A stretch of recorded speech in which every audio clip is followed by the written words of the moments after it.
నమస్కారం ఈటీవీ 360కి స్వాగతం. ముందుగా ప్రధాన అంశాలు. హైదరాబాద్లో వర్షాలు వరదల ప్రభావంపై ముఖ్యమంత్రి సమీక్ష. ప్రజల ఇబ్బందులకు శాశ్వత పరిష్కారం చూపడంపై సమాలోచన.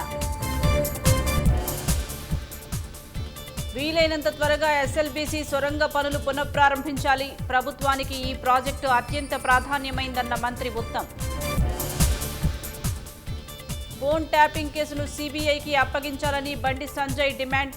సీజ్ చేసి పట్టుకున్న డబ్బును కేసీఆర్, కేటీఆర్కు పంపారని ఆరోపణ. ఆరోపణల్లో నిజం ఉంటే నిరూపించాలని బండి సంజయ్కి కేటీఆర్ సవాల్. బహిరంగ క్షమాపణలు చెప్పకపోతే లీగల్ నోటీసులు ఇస్తామని హెచ్చరిక. ఉజ్వల్ యోజన పథకం కింద 12,000 కోట్ల రాయితీ, 4,200 కోట్లతో సాంకేతిక విద్యా సంస్థల బలోపేతానికి కేంద్రం నిర్ణయం. భారత్లో పర్యటించాలని పుతిన్ను కోరిన ప్రధాని మోదీ. ద్వైపాక్షిక శిఖరాగ్ర సమావేశానికి రావాలంటూ ఆహ్వానం. భారత్ అమెరికా రక్షణ ఒప్పందంపై స్పందించిన రక్షణ శాఖ.